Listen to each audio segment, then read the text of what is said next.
Terra at Joe Huber's family farm, and she's going to tell us a little bit about her agritourism business.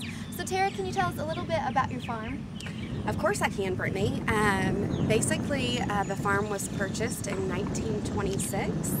We started with obviously growing fruits and vegetables, and there's a funny story there. We had a large crop of green beans, and Grandma, Grandpa, and the kids just couldn't get them all picked.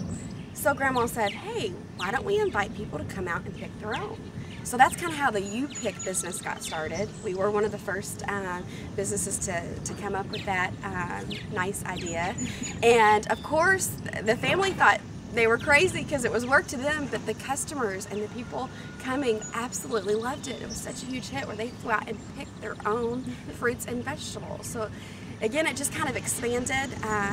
My grandmother Bonnie turned her garage into a farm market where they'd come out and purchase if they didn't want to pick already picked fruits and vegetables. Again, it just kept expanding, and then that's when we built the farm market, gift shop, soda pop shop for the kids. And then while everybody was out here picking, they got hungry and they wanted something to eat. Of course. And my grandma, of course, could not feed all these people out of her small kitchen. So that's when we decided to build a restaurant. We built that back in 1983. A lot of people probably thought maybe we were crazy for building a restaurant, but we had faith in it. And again, it became a huge hit.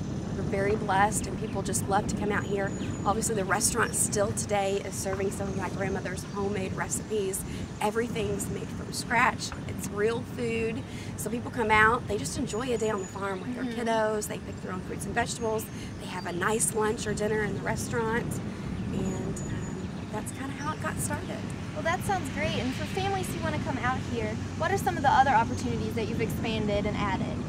We have a lot to offer. Obviously, where we're standing now, and the backdrop that you see is the barnyard area. So this is the fun spot for kiddos. They absolutely love it.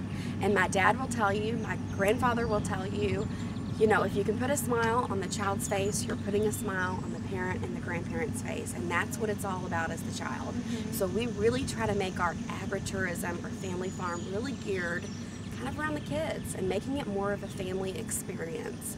So we have a ton of activities out here, from the apple and duck toss, which is so much fun, catfishing. We have the little farmer's wagon ride, which does a large loop around the barnyard, a giant slide, obviously the wagon ride to go out to pet and feed the farm animals, which we have quite a wide variety of now. The other things that we've also added is 2 large banquet facilities. So we will host wedding receptions, company picnics, family reunions, tour groups, and we can serve almost up to 2,000 people for a private function. Wow. So a lot of farmers obviously don't have the space and the resources that you have here.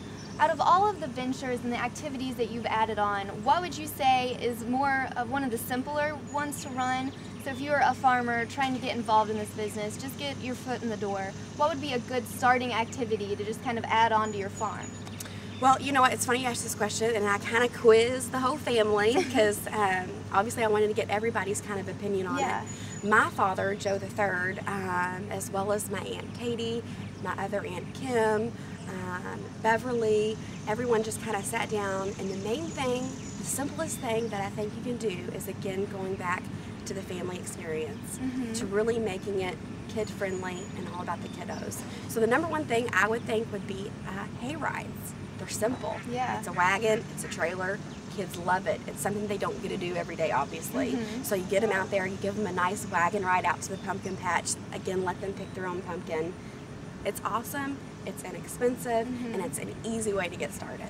Good. So what has surprised you the most about running an agritourism business, would you say? Oh gosh, what surprised me the most? That's a hard question. I would say basically what has surprised our family the most is the large crowds that we get. Really? You know, obviously, you know, our wish and our hope was that our business, our family business, would always do well. But I think we were really surprised with just how well it's gone. Yeah.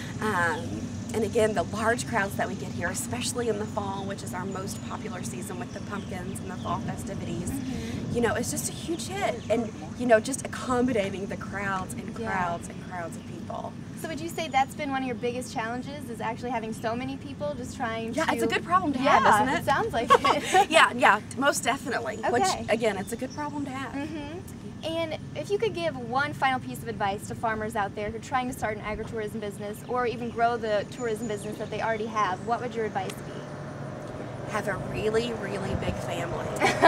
Honestly, seriously, you're going to need the help. But no, on a serious note, have a large family, because that's what it's about. Yeah. I mean, our family business is truly a family business. We all work here.